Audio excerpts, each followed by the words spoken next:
compartimos la pantalla.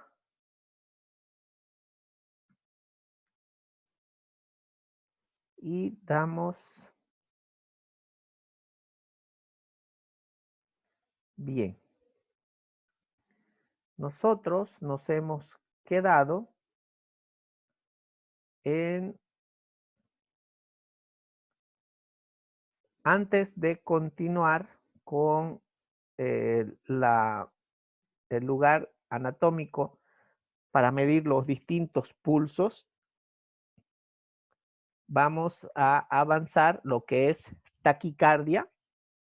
Simplemente conceptos breves y una imagen de cómo podrían reconocerlo ustedes en algún monitor. Bueno, porque no se olviden que de aquí a 2 semestres ustedes ya van a empezar a ir a hacer prácticas médicas a los hospitales. Y en todos los hospitales podemos observar los monitores de los distintos pacientes y con una mirada rápida ya podemos tener una idea de cómo se encuentra ese paciente con respecto a sus signos vitales. Es por eso la importancia de ver estos temas, ¿ya?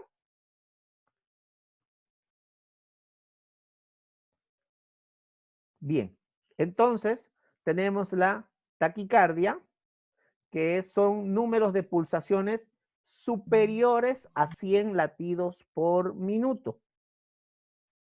¿Ya? Ojo, superiores a 100 latidos por minuto, porque se acuerdan que los valores eran hasta 98, pueden ser, ¿no es cierto? Bien, así podemos ver una taquicardia en el monitor. Como ven, aquí en esta onda está alterada. ¿Sí? Eso es una taquicardia. Luego vamos a ver lo que es una bradicardia, que es lo contrario, lo opuesto de la taquicardia. En esta vamos a ver un número de pulsaciones inferior a 60 latidos por minuto. Y la onda la vemos así como se ve acá, no tan marcada, ¿no? Y más relajada, más separada una de la otra. Siguiendo, podemos ver una taquiarritmia. En esta, el pulso es rápido e irregular. Miren cómo se está marcando. En el otro, si se fijan, abarcaba 1, 2, 3, 4, 5, 6, 7, 8 cuadrantes. Ya en una bradicardia. En una taquiarritmia, miren, abarca ya en el tercero, ya se está empezando un nuevo pulso. ¿Ven? Hay una marcada diferencia. Entonces ya podemos más o menos reconocer en el monitor de acuerdo a los cuadrantes. ¿Ya? Tenemos un pulso bigeminado, se llama, cuando está un pulso ovalado y seguido de una onda larga y otra vez 2 pulsaciones y otra onda larga. Hay bigeminación, ¿ya? Caracterizado por grupos de 2 pulsaciones sucesivas separadas de las que siguen por un intervalo más prolongado. Hay 2 pulsaciones sucesivas, pero separadas, y de ahí una más prolongada, ¿ya? Ese se llama bigeminado.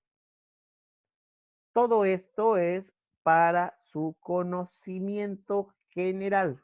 Bueno, es algo que tenemos que conocer y saber reconocer en un monitor. Arritmia sinusal. Son alteraciones benignas del ritmo que no da ningún síntoma, ¿ya? O sea que cualquiera de nosotros puede tener una arritmia sinusal y no necesariamente puede dar algún síntoma, ¿ya? Fíjense, aquí hay una separación de un pulso normal, un intervalo más largo y recién vuelve a haber otro pulso normal. Entonces eso es una arritmia sinusal. Esto es debido a cambios periódicos en la frecuencia de la descarga del nodo sinoauricular, es decir, del corazón. Después tenemos pulso alterante, en el cual no todas las pulsaciones son de la misma magnitud. Unas son más altas que las otras. Ese es un pulso alternante. Existen alternancias regulares de pulsaciones débiles y fuertes sin cambios de longitud de ciclo. Es decir, tienen el mismo ciclo, tan longitudinalmente iguales, pero son más débiles o más fuertes. ¿Ya? Es por una degeneración de la fibra miocárdica. Después tenemos el pulso de Corrigan, que se ve una alteración y como una sobreposición entre los pulsos. Hay un pulso saltón, caracterizado por una expansión amplia seguida de un colapso súbito. Es presente en una insuficiencia aórtica. Por si acaso, chicos, estos que les estoy mostrando, este tipo de pulso, no van a ser preguntas de ningún examen. Bueno, así es que, pero mi intención es que ustedes las conozcan y que no sea que las vaya a tomar de sorpresa ante ningún monitor. Bueno, pulso filiforme es cuando es muy rápido y débil. Fíjense, rápido, rápido, rápido y todos son débiles. No llegan a ser ninguno elevado. ¿Ya? Ahora, semiología. Ahora sí, vamos a empezar a hablar semiológicamente. Una bradicardia sinusal es una frecuencia de entre 40 y 60 latidos por minuto. Bradicardia sinusal. Esta bradicardia sinusal es común en atletas y personas jóvenes. Ya cuando nosotros vayamos a tomarle el pulso o la presión a una persona atlética y joven, tenemos que tener mucho en cuenta que si esa persona está en reposo, es decir, no está haciendo ninguna actividad, esa persona puede tener una bradicardia sinusal. ¿Por qué? Porque tiene una salud vigorosa y durante el reposo esa frecuencia cardíaca está disminuida.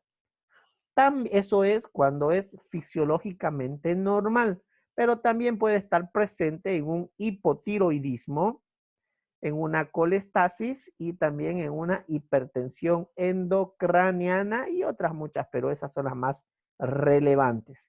Acá tenemos una imagen de que el corazón de este superatleta, seguro que cuando está en descanso debe tener una frecuencia cardíaca de por lo menos unos 40 latidos por 40 a 50 latidos por minuto. ¿Ya? ¿Qué más podemos ver? Una taquicardia sinusal. Ya hemos visto la bradicardia sinusal. Ahora vamos a ver la taquicardia sinusal. Es una frecuencia cardíaca que no sobrepasa los 160 latidos por minuto. ¿Por qué es importante hablar de 160 latidos por minuto? Porque si sobrepasa los 160 latidos por minuto, ya estaríamos ante una taquicardia, no ante una taquicardia sinusal. ¿Ya? Se debe a las siguientes causas fisiológicas, es decir, condiciones normales. Puede ser por un ejercicio extremo, como el corazón de estas muchachas que debe estar a 1000 por hora, o emociones intensas, cuando ven a algo que les asusta o a alguien que quieren mucho, ¿ya? Cualquiera de esos extremos. Ahora, si vamos a hablar de una taquicardia sinusal por patologías, vamos a hablar de un hipertiroidismo, ¿ya? O también puede ser una taquicardia sinusal producida por fármacos, sobre todo por nicotina, las personas que fuman mucho o fuman algo indebido como la marihuana y también el exceso de cafeína, ¿ya? También puede ser ocasionado por infecciones, como vamos a ver más adelante, en un shock séptico, ¿ya? Entonces esa sería la taquicardia sinusal. Hasta aquí hemos visto lo normal o lo irregular que se puede ver los distintos tipos de pulsos en un monitor. Bueno, pues ahora vamos a ver los pulsos, la medición de los pulsos anatómicos en las distintas partes de nuestro cuerpo. Vamos a ver qué arteria se observa, o sea, se estudia o se explora, y vamos a ver exactamente en qué posición anatómica se encuentra, y también vamos a ver en qué posición tenemos que poner al paciente para ese estudio, ¿ya? Entonces empezamos. Y vamos a empezar con los más comunes. El pulso temporal, ¿sí? No sé si lo han escuchado, pero el pulso temporal, como la imagen lo muestra, se encuentra aquí en la 100. Es una imagen bastante, pero bastante didáctica, donde podemos observar. Explora la arteria temporal, que es rama de la carótida. ¿Sí? Aquí está la arteria temporal, rama de la carótida. Se palpa sobre el área de la 100. Esta área de aquí, no sé si están viendo el cursor, ¿lo ven? ¿Se ve el cursor, chicos? Sí, se ve. Perfecto. Esta Sí. área de aquí es la 100, ¿no es cierto? Si recuerdan un poquito de anatomía, en la zona temporal, delante del pabellón auricular, y sigue el trayecto a veces visible desde la ceja al cuero cabelludo. A veces es visible desde las cejas hasta el cuero cabelludo, exactamente hacia las patillas. No se ve así, ¿no es cierto? Como está aquí en el dibujo, sino ya se imaginan cómo serían nuestras expresiones faciales. ¿Ya? Pero en algunas personas es más notoria que en otra. No es de difícil, no es difícil acceder a esta arteria. No sé si se palpan. Es posible que si se palpan ustedes mismos, no van a llegar a sentir el pulso, pero sí van a llegar a sentir la arteria. ¿Ya? ¿Por qué no van a llegar a sentir el pulso ustedes? Porque ustedes mismos es difícil poderse escuchar uno mismo su propio pulso. Bueno, ¿cómo se debe siempre abordar al paciente? Lo ideal es de sentado y explicando el procedimiento que vamos a hacer, controlando el pulso en 1 minuto y no así en 15 como lo hacen la mayoría. Sé muy bien que algunos libros recomiendan que se haga 15 segundos y se multiplique por 4, pero lo ideal es realizar los 60 segundos la medición. Bueno, ¿qué otro pulso tenemos? Tenemos el pulso carotidio. Explora la arteria carótida, ya que como ven en la imagen,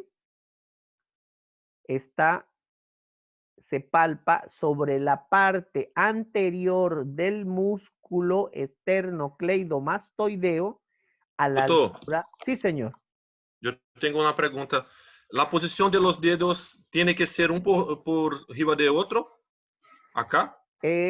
Lo ideal, Ou lo pode ser ideal es junto? así, tal cual está la imagen, tales.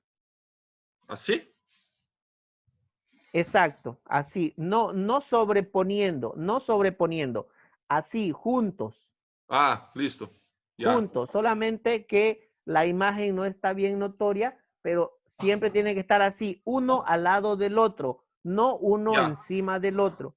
¿Por qué? Porque así va a poder percibirlo o sentir usted el pulso, ya sea con uno o con el otro dedo.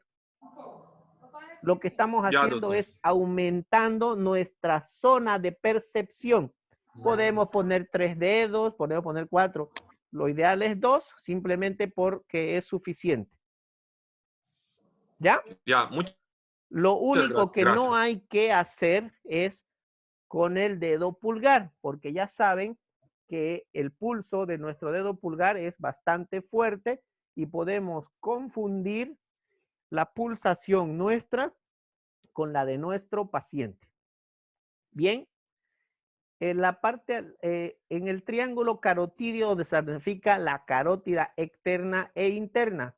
En esta parte es el triángulo carotídeo donde da la ramificación para la carótida externa y para la carótida interna, ¿no es cierto? Ahí es donde se explora la arteria carotidia. Nunca se vayan a olvidar de no presionar mucho las arterias, porque ya saben que si la presionan mucho, van a tal vez ocluir mucho la luz de la arteria, impidiendo el paso de la pulsación y peor aún de la circulación arterial. Bueno,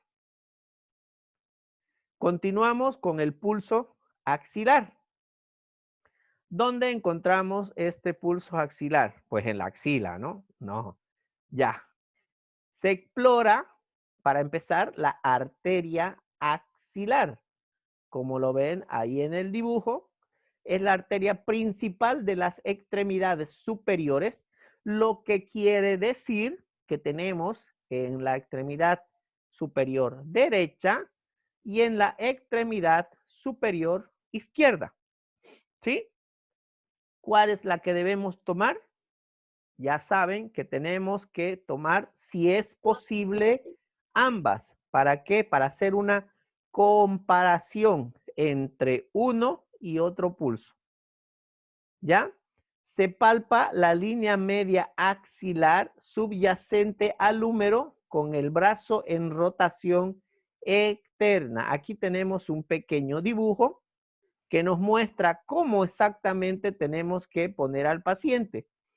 El paciente, ya saben que lo ideal es que esté sentado, pero también puede estar parado. Se rota levemente el brazo, una rotación externa, y se pulsa colocando la mano por atrás. ¿Ya? Y ven ahí, ahí está la pulsación. ¿Ya? Con el cuidado de no confundir la pulsación con la mano opuesta. ¿Ya? ¿Sí? ¿Quedó claro esto? Sí, doctor. No son difíciles de abordar todos estos pulsos. Lo importante, chicos, es conocer la anatomía para llegar a estos. Ahora, tengan en cuenta que este pulso axilar es de difícil abordaje en las personas que tengan sobrepeso. Si encuentran un paciente así atlético como yo, entonces no va a ser difícil, ¿ya? Bueno, todo depende entonces de la condición de su paciente y es un poco más difícil el abordaje al sexo femenino que al sexo masculino. ¿Por qué? Porque generalmente las mujercitas tienen las extremidades superiores más débiles. ¿Ya? Muy bien. Ahora vamos a ver el pulso braquial. El pulso braquial se explora la arteria braquial. ¿Dónde encontramos esta? Se palpa en el hueco anterior del codo, que es el espacio anterocubital, y en la cara interna del bíceps. Con el antebrazo ligeramente flexionado, acá van a ver un dibujo, fíjense, no es lo mismo que el otro, ¿se acuerdan? El otro lo observábamos por acá. En cambio, este lo observamos casi en el pliego del codo, ya en el espacio anterocubital, con el brazo ligeramente flexionado, como en unos 30 grados, para poder hacer la valoración antes de la bifurcación en las arterias radial o cubital. ¿Ya? Ese entonces es el pulso braquial. Hasta aquí, chicos, ¿alguno que quieran repasar o sigo avanzando? Doutor, nesta ubicação? Sí, exactamente. En esa ubicación, el braquial. ¿Ya? Antes de la bifurcación de radial y cubital. ¿Sí? Fíjese, exactamente en la cara interna del bíceps. Listo. ¿Ya? Ya. Perfecto. Gracias. ¿Alguien más, chicos? Muy bien. Seguimos con el pulso radial. El pulso radial se explora la arteria radial, que es la que generalmente exploramos cuando estamos haciendo la toma del pulso, ¿no es cierto? Todos generalmente valoramos el pulso radial. Si no es el radial, es el cubital, pero uno de esos dos siempre los valoramos. Explora la arteria radial, rama de la arteria braquial, que ya acabamos de ver, se palpa en la cara interna de la muñeca. Acá en la cara interna, como está mostrando el dibujo, en donde solemos tomar el pulso. Acá, radial, y por acá, cubital, ¿no es cierto? Entonces, eso es lo que normalmente tomamos. Esta imagen de acá, ¿está bien o está mal? Está mal por causa del pulgar. Está mal por causa del pulgar y aparte de eso, está mal porque está abordando ambas arterias, si se dan cuenta. Sí. Está abordando tanto cubital como radial, o sea que es incorrecto. ¿Ya? Hay que tener siempre en cuenta eso. Ahora, el pulso cubital.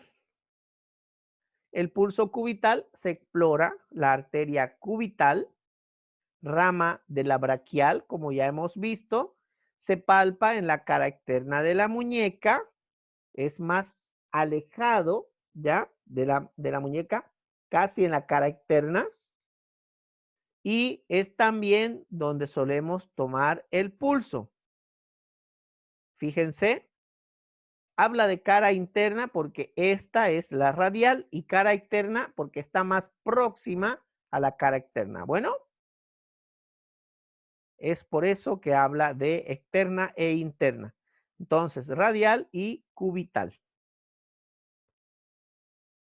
Pulso femoral. Este pulso es a veces un poco, no se lo puede tomar al sexo femenino por el pudor que implica el abordaje de esta zona, pero en algunos momentos es necesario. ¿Ya? Se explora la arteria femoral, que es la principal de las extremidades inferiores. se explora en la ingle a la altura de la parte inferior del ligamento inguinal. Es por esta zona que es un poco difícil el abordaje, en la zona del triángulo de Scarpa, ¿ya? Como ven ahí en el dibujo, se está viendo a una persona con un pantalón, ¿ya? Y si ven, más o menos es donde termina la cremallera, anatómicamente, donde se puede hacer la parte del ligamento inguinal o zona del triángulo de Scarpa. Ahí es donde se toma o explora el pulso femoral. ¿Sí? Es solamente que es difícil por el pudor de las personas, pero en caso de ser necesario, se tiene que tomar el pulso. Ahora, muy importante, antes de tomar este pulso, tanto como en los otros, pero en este mucho más, es explicar a la persona o al paciente lo que se va a realizar. ¿Por qué? Porque se puede dejar a mucha confusión. Imagínense si el médico empieza a tocarle esa zona al paciente, sea hombre o sea mujer, es bastante controvertido, ¿no es cierto? Puede llegar a ocasionar algún problema. Así es que siempre es ideal informar al paciente. Y aparte de eso, si es una persona menor de edad o es una persona del sexo femenino y el explorador es un hombre, nunca realizar la exploración de este pulso solo con el paciente. Siempre les recomiendo que estén acompañados de otra persona, ya sea el tutor, el acompañante o la licenciada. Tienen ustedes que hacerse acompañar de alguien. ¿Por qué? Porque si no es su palabra contra la del paciente y siempre el paciente le van a dar la razón. Así es que por motivos legales ustedes tienen que hacerse acompañar para evitar cualquier contratiempo. Bueno, no se olviden de eso. ¿Ya? Seguimos. Tenemos el pulso tibial posterior. En el pulso tibial posterior se explora la arteria tibial posterior, que se palpa en el tobillo a nivel de la zona posterior del malleolo externo. Canal retromalar interno. Y acá tenemos exactamente el lugar anatómico, más fácil en un dibujo. En este tipo de exploración se puede tomar en un paciente de pie por lo difícil del acceso o ya bien en un paciente recostado en posición pronoabdominal, ¿ya? Entonces eso es lo recomendable. Tenemos otro pulso que es el pulso popliteo. El pulso popliteo explora la arteria poplitea. Se explora en la zona del hueco popliteo en la parte media, es decir, detrás de la rodilla, normalmente con la rodilla flexionada a unos 30 grados. Siempre tienen que hacer flexionar un poco la rodilla para que no esté tensionada esa zona y permita un abordaje más fácil y menos complicado.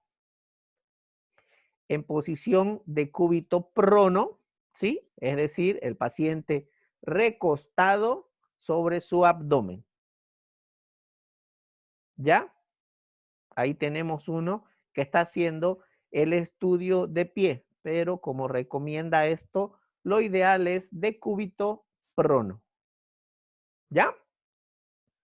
Por último, tenemos el pulso pedial o pulso pedio. Se explora la arteria pedia, se palpa a nivel de la cara dorsal del pie, es decir, con el empeine adelante, y se puede observar entre primer y segundo dedo, pero también lo podemos observar entre segundo y tercero. ¿Por qué? Por las diferencias anatómicas que puedan existir de una persona a otra. ¿Ya? Como ven ahí, ahí está la palpación adecuada. ¿Sí? Los trastornos, ahora nos toca ver, chicos, los trastornos circulatorios.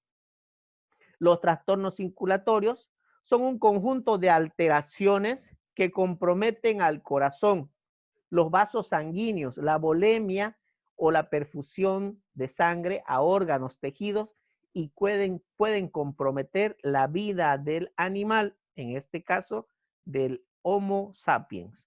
¿Ya? Entonces, cualquier trastorno en nuestro sistema circulatorio, que sea corazón, vasos o la cantidad de sangre o la cantidad de sangre perfundida o la sangre que llega a un corazón u otro, son llamados trastornos circulatorios. Y hasta aquí vamos a llegar como primera parte y ahora nos vamos a el pequeño receso mientras graba esta parte.